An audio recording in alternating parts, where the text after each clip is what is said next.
Hello dear student, welcome to GK power up. आज आप इस वीडियो में देखने वाले हो वन लाइनर सितंबर मंथ के, जो कि हमारे आने वाले एग्जामिनेशन के लिए बहुत ही इंपॉर्टेंट होने वाले हैं, एसबीआई क्लर्क मेंस और आईबीपीएस क्लर्क मेंस के हिसाब से। यहाँ पे हमने शॉर्ट में वन लाइनर्स कवर किया है। Important days, sports awards, appointment, defence, उसके बाद साइंस टेक्नोलॉजी, इकोनॉमिक बिजनेस, उसके बाद नेशनल न्यूज और बैंकिंग अवेयरनेस। तो इस वीडियो में आपको ये देखने को मिलेगा कि जो इंपॉर्टेंट चीजें हैं उसी को हमने कवर किया है मोस्ट प्रोबेबली। उसके बाद आपके मॉक टेस्ट में सारी चीज़ें कवर होती है। अगर आपने मॉक टेस्ट 1 से लेके 6 तक अटेम्प्ट नहीं किया है, तो उसकी लिंक डिस्क्रिप्शन बॉक्स में दे रखी है, प्लीज़ जाके उसको अटेम्प्ट ज़रूर कीजिए। एंड हाँ, आप हमारे चैनल पे पहली बार जुड़ रहे हैं, तो हमारे चैनल को सब्सक्राइब करना मत भूलिए और टेलीग्राम चैनल की लिंक मैंने डिस्क्रिप्शन बॉक्स में दे रखी है। चलिए तो शुरू करते हैं हम वन लाइनर्स को। यहाँ पे सबसे पहले हम कवर करेंगे इम्पोर्टेंट डेज़, ठीक है? तो इम्पोर्टेंट डेज़ में से एक ना एक क्वेश्चन पूछा जाता है, क्योंकि ये एग्ज़ामिनेशन के पहला वाला महीना है, मतलब अक्टूबर के पहले, तो वैसे ही सेम वीडियो अक्टूबर मंथ की कवर होगी। तो प्लीज़ इस वीडियो को शॉर्ट हम रखते हैं, लास्ट तक ज़रूर देखिए, बोनस मार्क कहीं न कहीं ये वीडियो आपको 2 मार्क देके जाने वाली है। शॉर्ट वीडियो होने वाली है, प्लीज़ इसको अंत तक ज़रूर देखिए। 8th ऑफ सितंबर को हम क्या मनाते हैं? 8th ऑफ सितंबर को हम मनाते हैं international literacy day, okay. 16th of सितंबर को हम वर्ल्ड ओज़ोन डे मनाते हैं, ठीक है? तो यहाँ से ये लिटरेसी डे इम्पोर्टेंट हो सकता है। उसके बाद 16 सितंबर को हम मनाते हैं वर्ल्ड ओज़ोन डे। 2025 को हमने 17 सितंबर को क्या मनाया? World patient safety day, but it is not more important, तो आप इसको थोड़ा स्किप कर सकते हो। वर्ल्ड हार्ट डे 29 सितंबर को, ये थोड़ा इम्पोर्टेंट हो सकता है। वर्ल्ड टूरिज्म डे, ठीक है? तो ये पूछा जा सकता है। वर्ल्ड टूरिज्म डे हम कब मनाते हैं? वो है 27 सितंबर। ये भी अगेन इम्पोर्टेंट है। वर्ल्ड बैम्बू डे, तो ये भी होगा 18 सितंबर को मनाया जाता है। 23 सितंबर को हम आयुर्वेदा डे मनाते हैं, तो ये भी परीक्षा के मद्देनज़र इम्पोर्टेंट होता है। वर्ल्ड एनवायरमेंटल हेल्थ डे, उसके बाद इंटरनेशनल ट्रांसलेशन डे, तो ये कुछ इंपॉर्टेंट डेज़ हैं जो कि एग्ज़ामिनेशन में आ सकते हैं।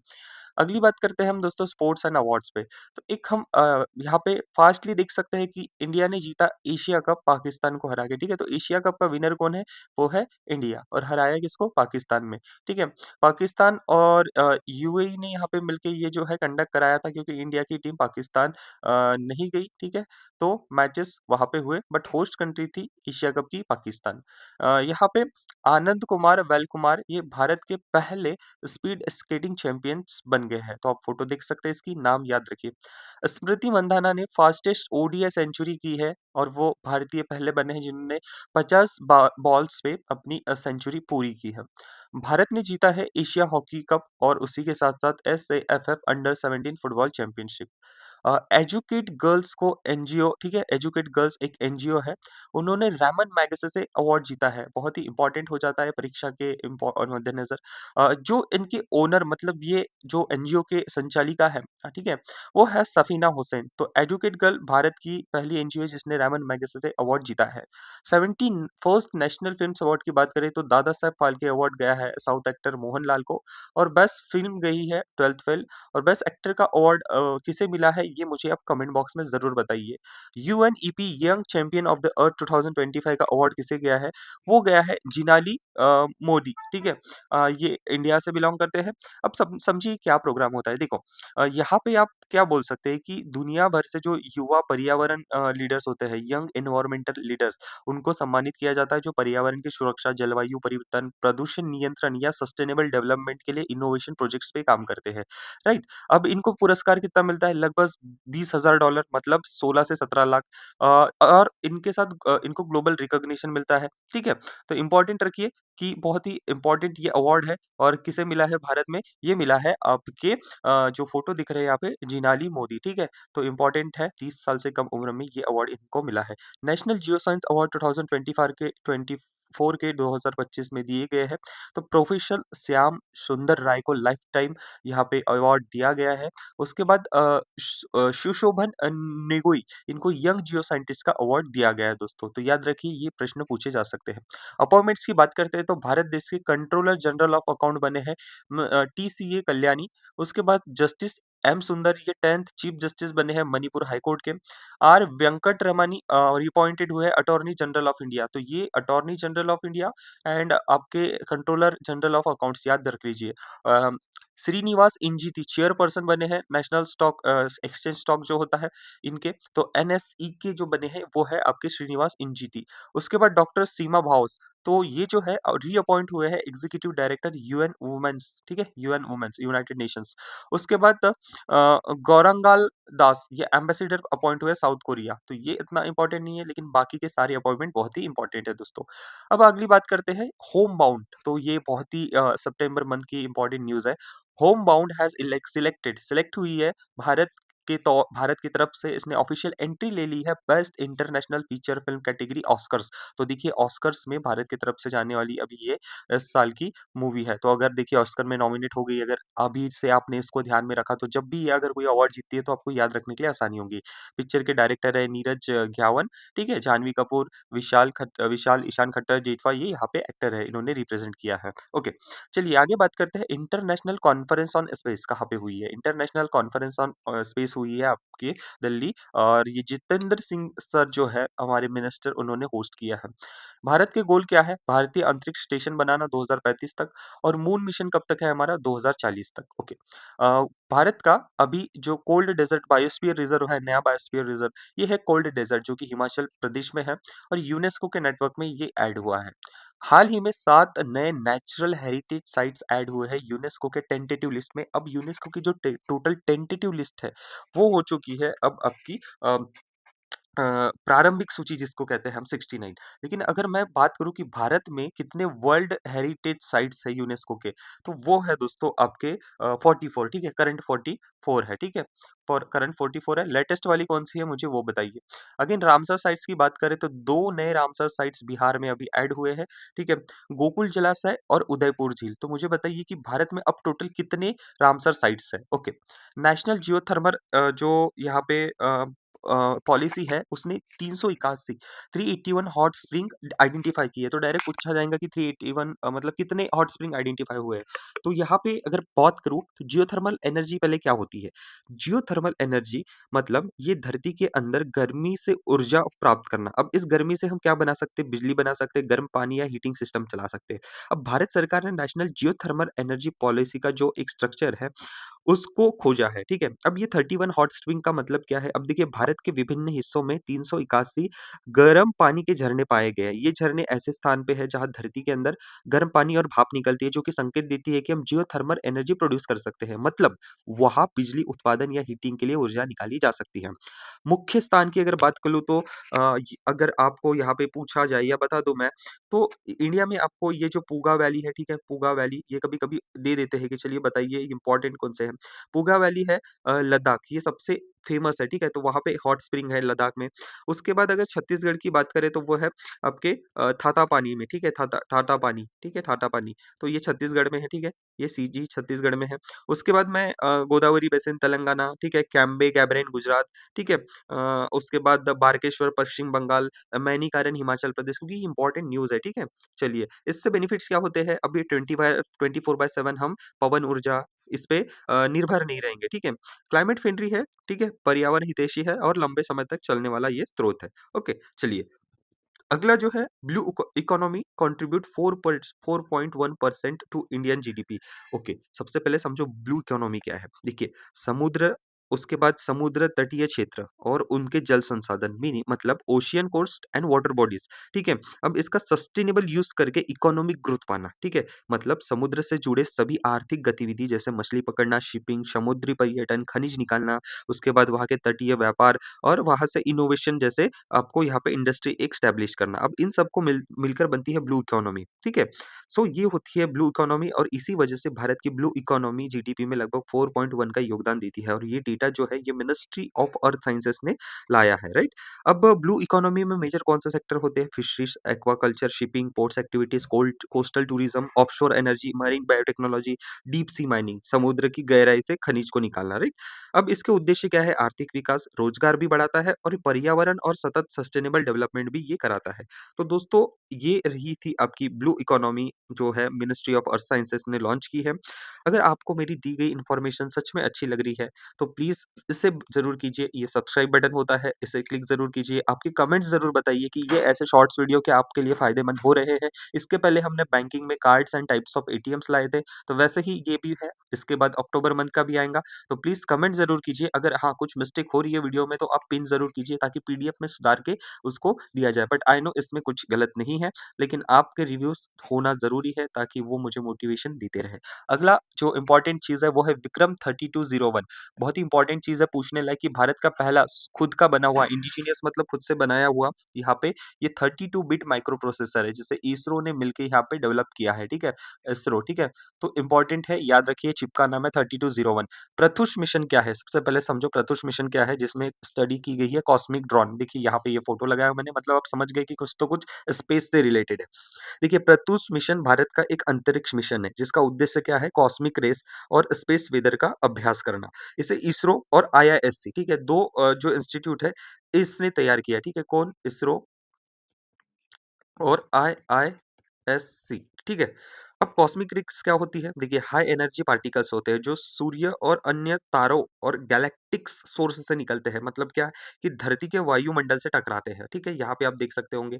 तो ये ब्रह्मांड में होने वाली घटनाओं से उत्पन्न होती है और इनका जो अभ्यास है, इनका अध्ययन है, हमें ये समझाने में मदद करता है कि स्पेस वेदर धरती पर सैटेलाइट कम्युनिकेशन सिस्टम और जीपीएस पे कैसे प्रभाव डालता है। इसकी मेन जो है, वो है कॉस्मिक रेज़ की स्टडी करना, सोलर स्टॉर्म्स और ये जानना कि धरती पर जो सैटेलाइट्स होते हैं, उस पे क्या असर पड़ता है और आने वाले जो हमारे अंतरिक्ष के मिशंस हैं, उसमें ये सुरक्षा प्रोवाइड कराता है। ठीक है? तो बहुत ही इम्पोर्टेंट है, चलिए याद रख लीजिए इसको। तो Jupiter EU first exascale computer तो ये अगर बात करें हम, ठीक है? अगर हम बात करें तो ये यूरोप का सबसे बड़ा, ठीक है? यहाँ पे अगर बात करें तो Jupiter EU first exascale super computer रहा है उनका, ठीक है? इम्पोर्टेंट है, तो ये पूछा जाता है डायरेक्ट कि एग्ज़ामिनेशन में चलिए बताइए, ये जो जुपिटर नामक चीज़ है, ठीक है? ये क्या चीज़ है, क्या चल रहा है, ठीक है? तो वहाँ पे आपको बताना होगा कि Jupiter EU first x scale एक सुपर कंप्यूटर जो है, ये डायरेक्टली लिंक्ड होता है कंप्यूटर क्षेत्र से। तो पूछा जा सकता है कि ये किस कंट्री का पहला सिस्टम है सुपर कंप्यूटर का? ये है आपका यूरोप का, ठीक है? तो joint undertaking pioneer for innovative and transformative exascale research इसका पूरा नाम है। It is a super computer of Europe first system to achieve exascale performance, ठीक है? तो ये इम्पोर्टेंट हो जाता है, तो इसको ध्यान ज़रूर देखिए, ठीक है? ध्यान से ज़रूर पढ़िए। ओके। आगे बात करते हैं हम इज़राइल ने लॉन्च किया है ऑफ एक 19 स्पाई सैटेलाइट तो डायरेक्ट अगर पूछा जाए तो ये सैटेलाइट किसने लॉन्च किया है तो इजराइल भारत ने ठीक है भारत ने यहाँ पे पहली बार 40 volt electric motorcycle platform develop किया है विद टीबीडी सपोर्ट अब क्या चीज होता है चलो ये समझते हैं देखिए टेक्नोलॉजी डेवलपमेंट बोर्ड टीडीबी जिसे हम कहते हैं जो एक डिपार्टमेंट ऑफ साइंस टेक्नोलॉजी के अंतर्गत काम करता है ठीक है अब उन्होंने रैप्टी एनर्जी प्राइवेट लिमिटेड जो चेन्नई आधारित कंपनी है ठीक है कौन सी है ये पूछा जाता है दोस्तों, याद रखिए, इग्नोर मत कीजिए, नोट्स बनाते चलिए पीडीएफ आ जाएगी। रैफ्टी प्राइवेट लिमिटेड, ठीक है? चेन्नई बेस्ड कंपनी है प्राइवेट। तो इसको यहाँ पे पहली 240 volt direct current electric motorcycle platform यहाँ पे विकसित किया है। अब इससे क्या होगा? इस प्लेटफ़ॉर्म का उद्देश्य ये है कि मोटरसाइकिल मतलब टू व्हीलर्स में तेज़ी से चार्जिंग, बेहतर ऊर्जा और यहाँ पे सार्वजनिक जो होते हैं चार्जिंग नेटवर्क इसको बढ़ाना, ठीक है? साथ में इसमें आपको देखने को मिलेगा कि इससे चार्जिंग टाइम कम हो सकता है, बैटरी और मोटर की जो है यहाँ पे दक्षता जो होती है वो बेटर हो सकती है। सार्वजनिक उच्च वोल्ट चार्जिंग इंफ्रास्ट्रक्चर में उभारने में मेहनत हो मतलब आसानी होगी। सो ये याद रखिए। फिलहाल ये टू व्हीलर्स में ही यहाँ पे अवेलेबल है, ठीक है? तो याद रखिए। न्यू डिस्कवरी हुआ है cholesterol can control electron spine, ठीक है? मेडिसिन से रिलेटेड है टेक्नोलॉजी से आईएनएसटी मोहाली में। तो कोलेस्ट्रॉल क्या कंट्रोल कर सकता है? इलेक्ट्रॉन स्पाइन, ठीक है? ओके। आदिवानी जो एप्लीकेशन है भारत का पहला artificial intelligent power tribal language application है, जो यहाँ पे जो आपकी ट्राइबल लैंग्वेजेस है उनको ट्रांसलेट करती है। इसके बारे में मैंने मॉक टेस्ट में बहुत विस्तार से बताया है। चलिए, उसके बाद बात करते हैं अग्नि प्राइम जो रेल बेस आपने देखिए मिसाइल लॉन्च होते हुए ये देखा होगा अपने समुद्र किनारों से ठीक है लॉन्च पैड से लेकिन रेल बेस्ड सक्सेसफुल ट्रायल हुआ है 2000 किलोमीटर की रेंज है डीआरडीओ ने यहाँ पे ट्रायल किया है इसरो के साथ मिलके okay Agni prime INS Trikand participated exercise bright star कहाँ पे इजिप्ट में INS Nistar joint exercise Pacific reach Singapore INS Aravali naval base commission कहाँ पे दी गई है आईएनएस अरेवली गुरुग्राम कमीशन हुई है Indian army raise 5 new commando battalion देखिए यहाँ पे एक नई बटालियन का मतलब भारत की आर्मी की जो एक भैरव लाइट कमांडो बटालियंस है ये इस्टेब्लिश की गई है ठीक है अब इसका मतलब क्या है देखिए प्रत्येक बटालियन में लगभग 250 सैनिक स्टाफ होंगे ठीक है सेव एंड राइज ठीक है मतलब मॉडल के अंतर्गत नई भर्ती के बजाय जो वर्तमान इन्फेंट्री में बटालियन में जो यहाँ पे है हमारे आर्मी के लोग उन्हीं को यहाँ पे किया जाएगा ठीक है बहुत ही इम्पोर्टेंट चीज़ है, तो याद रख लीजिए, पूछा जा सकता है कि ये जो भैरव बटालियन है, ये किसने लाया है? तो इंडियन आर्मी ने लाया है। कितने? 5 मिग-21 रिटायर्ड हुआ है 62 इयर्स के बाद, हमने रशिया से इसे खरीदा था, प्रोक्योर। तो पूछा जाएगा कि मिग-21 जो रिटायर हुआ है 62 के बाद इयर्स के बाद अपनी सर्विस जो अपना यहाँ पे फाइटर जेट था, किससे खरीदा था हमने? तो वो है रशिया। आईसीजीएस अदम्य कमीशन्ड इन प्रदीप, ठीक है? याद रख लीजिए। एक्सरसाइज युद्ध अभ्यास 2025 किसके बीच में हुआ है? भारत और यूएसए के बीच में और कहाँ पे हुआ है? अलास्का में। ओके। यहाँ पे और बात करते हैं एक्सरसाइज मैत्री ठीक है, थाईलैंड में हुई है, ठीक है। एक्सरसाइज श्याम भारत ये इंडिया और थाईलैंड के आर्मी के बीच में हुई है। एक्सरसाइज झापड़ की अगर बात करें तो ये रशिया में हुई है, किसके बीच में? बेलारूस और रशिया की मिलिट्री के बीच में। इंडिया और मोरक्को ने यहाँ पे डिफेंस का आपका जो है वो समझौता साइन किया है, ठीक है। कंबाइंड कमांडर्स कॉन्फ्रेंस हुई है कोलकाता में और 4th coast guard global summit हुआ है रोम इटली में और India to host 5th addition कहाँ 2027 में दोस्तों ओके चलिए आगे बढ़ते हैं अब यहाँ पे इकोनॉमी और बिजनेस की बात करते हैं तो देखिए इंडिया का अनएम्प्लॉयमेंट रेट 2% लोवेस्ट इन G20 ठीक है ये WEF की वर्ल्ड इकोनॉमिक फोरम की रिपोर्ट है ठीक है फिच ये जो है इन्होंने रेस किया है बोला है कि जीडीपी फोरकास्ट दिया है 6.9% का फाइनेंशियल ईयर 2025 के लिए इंडिया का जो लॉजिस्टिक कॉस्ट है वो जीडीपी का कितना प्रतिशत है तो वो है 7.97%। गूगल इन्वेस्ट करने वाला है 15,000 बिलियन डॉलर्स का ठीक है फॉर एआई डेटा सेंटर कहाँ पे वाइजैक में तो सिंपल सा है गूगल कहाँ पे इन्वेस्ट कर रहा है पैसा वो है आपका वाइजैक मतलब आपका वैसे में डायरेक्ट पूछा जा सकता है। अब DGCA clear air India SATS airport service. तो हाल ही में जो यहाँ पे एसएटीएस सर्विस होता है जिसको बोलते हैं हम एक एयरपोर्ट टर्मिनल सर्विसेज ठीक है जो हवाई अड्डों एयरपोर्ट पर ग्राउंड हैंडलिंग और कार्गो की सर्विस प्रोवाइड करती है। तो क्या होता है कि जब भी एयरलाइन के अलावा दूसरी भी टीमें काम करती है यात्री का सामान उतारना चढ़ाना एयरक्राफ्ट की सफाई फ्यूलिंग ईंधन भरना यात्रियों की सहायता तो इसको बोलते हैं एयरपोर्ट ग्राउंड सर्विस ठीक है। और एसएटीएस एयरपोर्ट सर्विस इसी तरह की professional ground handling management company है सिंगापुर बेस्ड ठीक है। तो हाल ही में यहाँ पे भारत को ये क्लियर कर दिया गया है ठीक है air India SATS airport services private company Bharat की कंपनी है ठीक है जैसे कि दिल्ली एयरपोर्ट बैंगलोर एयरपोर्ट हैदराबाद मुंबई तिरुवनंतपुरम यहाँ पे ये अपनी सेवाएं देती है passengers handling baggage handling Indian ठीक है। तो इम्पोर्टेंट है चलिए ठीक है। उसके बाद ICICI bank tied up with ठीक है, ये क्या चीज़ है? ठीक है, डीपीआईटीटी क्या होता है? ये होता है आपका department for promotion of industries and internal trade ठीक है, ये काम काम क्या करता है? अब ये जो देश में उद्योग होते हैं, स्टार्टअप्स होते हैं और हमारे बिज़नेसेस होते हैं, उनको बढ़ावा देने के लिए काम करता है, ठीक है? तो इसका कार्य क्या है? स्टार्टअप इंडिया मिशन देखना, मेक इन इंडिया अभियान को बढ़ावा देना, फॉरेन डायरेक्ट इन्वेस्टमेंट को इसके लिए नीतियाँ तैयार करना, ठीक है? ईज़ ऑफ डूइंग बिज़नेस को सुधार लाना, ठीक है? भारत के जो इंडस्ट्रियल पॉलिसीज़ है उसको मॉनिटर करना, ठीक है? तो ये सब चीज़ें इसके अंतर्गत आती है दोस्तों, तो याद रख लीजिए। तो भारत के आईसीआईसीआई जो यहाँ पे एक बैंक है, उसने टाई अप किया है डीपीआईआईटी के साथ स्टार्टअप इंडिया सपोर्ट करने के लिए, राइट? जो इंडस बैंक है, ठीक है? उनका उनके जो सीएफओ है, ठीक है? कौन अपॉइंट हुए हैं चीफ फाइनेंशियल ऑफिसर वो है आपके विरल दमानिया, राइट? विरल दमानिया। इकोनॉमी और बिज़नेसेस की बात करें तो अगेन सोनाली सेन गुप्ता अपॉइंट हुए रिज़र्व बैंक ऑफ इंडिया के एग्जीक्यूटिव डायरेक्टर। मॉक 6 में मैंने जो नए और उनके पार्टनर डायरेक्टर है उनके बारे में भी ज़िक्र किया है। जियो पेमेंट बैंक ने लॉन्च किया है saving pro auto investment feature, right? याद रख लीजिए पूछने के चांसेस थोड़ा कम है बट प्लीज देख लीजिए एक बार। इंडिया ने रैंक किया है 38 नंबर पे ग्लोबल इनोवेशन इंडेक्स। हम 2025 में अगर हेनले पासपोर्ट इंडेक्स की बात करें तो सिंगापुर टॉप पे रहा है मोस्ट पावरफुल पासपोर्ट जो 193 देशों के डेस्टिनेशंस में वीज़ा फ्री ट्रैवल देता है और भारत रहा है 85th रैंक पे, जो हम 56 कंट्रीज़ में वीज़ा फ्री जा सकते हैं, ठीक है? ओके। आगे बात करते हैं, अगली जो है हमारा सेक्शन इंटरनेशनल रिलेशन, ठीक है? तो यहाँ पे इंडिया और ईयू के बीच में स्ट्रैटेजिक एजेंडा लॉन्च हुआ है, ठीक है? स्ट्रैटेजिक एजेंडा लॉन्च हुआ है। ये भी यहाँ पे एक बार थोड़ा-सा आप पढ़ लीजिए। उसके बाद अगर हम बात करें तो इंडिया और ऑस्ट्रेलिया एमआरए जो है फॉरेन ऑर्गेनिक प्रोडक्ट के लिए लाया गया। अब ये चीज़ क्या है? देखिए, एमआरए का मतलब क्या होता है सबसे पहले? एमआरए का मतलब होता है mutual recognition agreement for organic products to boost trade and simplify export, बस इसी के लिए। तो ऑर्गेनिक प्रोडक्ट्स को हमको एक्सपोर्ट करना है और उनका ट्रेड सिंप्लीफाई तरीके से हो, उसके लिए यहाँ पे एक एमओयू या टाई अप हुआ है।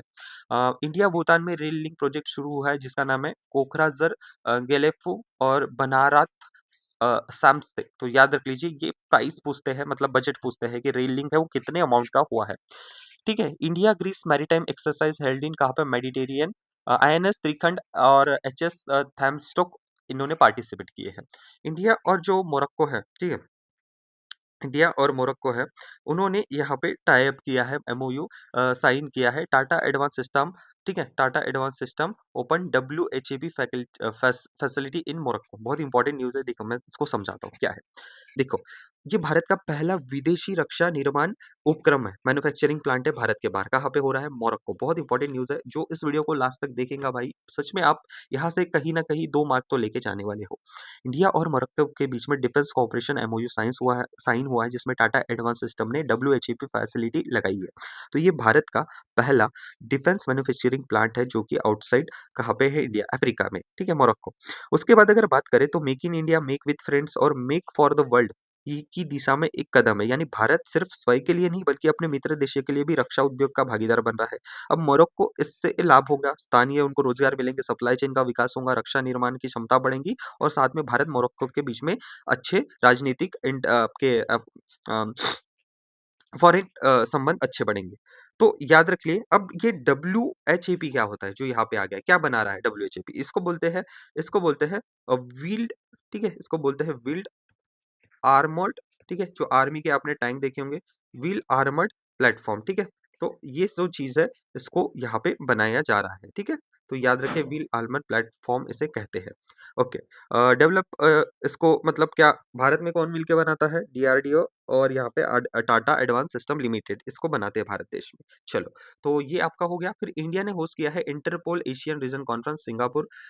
अ, इंडिया जॉइंट ईटीएफए और टीईपीए फॉर $100 बिलियन इन्वेस्टमेंट और 1 मिलियन जॉब 15 साल में देने के लिए।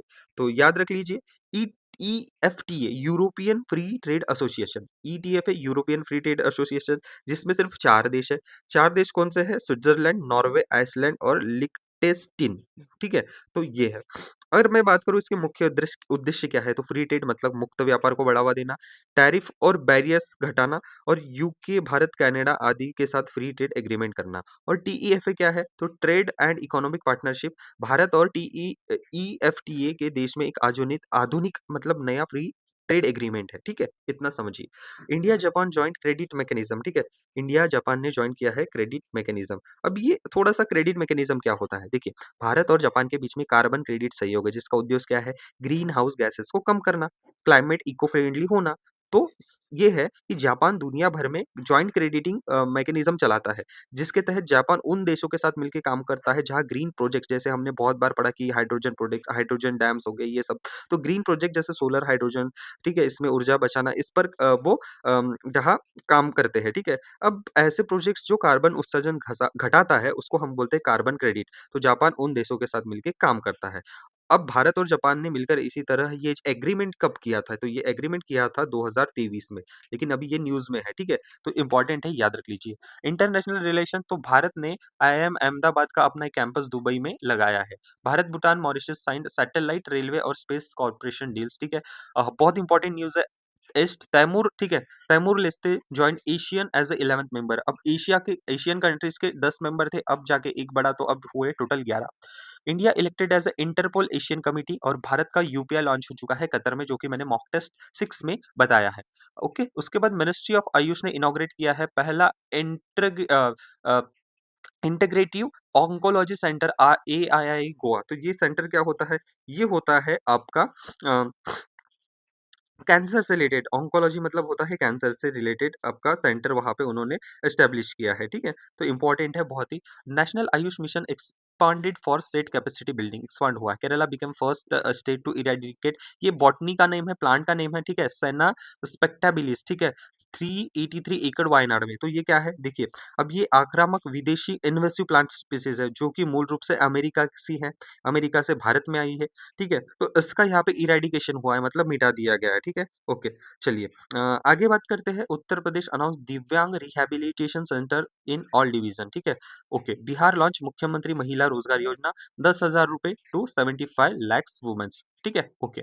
नेशनल इनिशिएटिव्स की बात करते हैं। स्वस्थ नारी सशक्त परिवार अभियान लॉन्च हुआ है, ministry of home family welfare, ठीक है? उसके बाद ये वुमेन्स के हेल्थ के लिए बहुत ही इंपॉर्टेंट है। आप थोड़ा-सा एक होमवर्क कर लीजिएगा, स्वस्थ नारी सशक्त परिवार अभियान क्या है? थोड़ा-सा पता कर लीजिए। तमिलनाडु पहला राज्य बना है जिसने आईडी कार्ड्स बाँटे हैं किसको? सेल्फ हेल्प ग्रुप, जो बचत गट वाले वुमेन्स होते हैं। मध्य प्रदेश ने लॉन्च की है मिसाल प्रोजेक्ट फॉर ट्राइबल्स के जो यूथ लीडरशिप होती है उनको बढ़ावा देने के लिए। अनबू कारंगल स्कीम लॉन्च हुई है तमिलनाडु में। चीफ मिनिस्टर जन कल्याण संभल स्कीम लॉन्च हुई है, संभल आता है मध्य प्रदेश में। नमो लक्ष्मी योजना लॉन्च हुई है गुजरात की गवर्नमेंट ने। आदि संस्कृति जो दुनिया का पहला डिजिटल ट्राइबल यूनिवर्सिटी लॉन्च हुई है, वो कहाँ पे है? वो है आपकी न्यू दिल्ली में। National policy on geothermal energy कहाँ नोटिफाइड होने वाली थी? 2025 में। उसके साथ 2 बुक्स हैं, एक रवि के मिश्रा, इनकी बुक है डेमोग्राफी रिप्रेजेंटेशन डिलिमिटेशन, और हमारे व्हाई द कॉन्स्टिट्यूशन मैटर, जो कि हमारे पहले चीफ जस्टिस रह चुके हैं भारत के, वो है डीवाई चंद्रचूड़। ठीक है दोस्तों। आगे बात करते हैं नेशनल इनिशिएटिव्स की। तो यहाँ पे नेशनल जो हमारे लॉजिस्टिक पॉलिसी की हम बात करें, तो 3 साल पूरे कर चुके हैं, जिसने टारगेट इसने क्या किया, लॉजिस्टिक्स पे कॉस्ट कम कट की है। मतलब उनका प्रोजेक्शन है कि अ, जो हमारे लॉजिस्टिक्स होते हैं ट्रेडिंग में, उसको 2030 तक कॉस्ट कटिंग करना। पीएम ने इनॉग्रेट किया है बायो इथेनॉल प्लांट गूलगट में, ठीक है? एंड पॉलीप्रोपेनॉल यूनिट एनआरएल असम में। नेशनल क्रिटिकल मिशन का जो लॉन्च हुआ है, जिसका टोटल आउटले है, और वो कब तक है? 2031, तो 34,300 इसका टोटल आउटले है। Green hydrogen pilot project inaugurated at VOC port Tamil Nadu, ठीक है? ओके। प्रधानमंत्री विकसित भारत रोजगार योजना लॉन्च टू बूस्ट एम्प्लॉयमेंट। चलिए मुझे बताइए कि ये कौन से साल में लॉन्च हुई है और कौन से दिन हुई है, ठीक है? बहुत ही स्पेशल दिन था।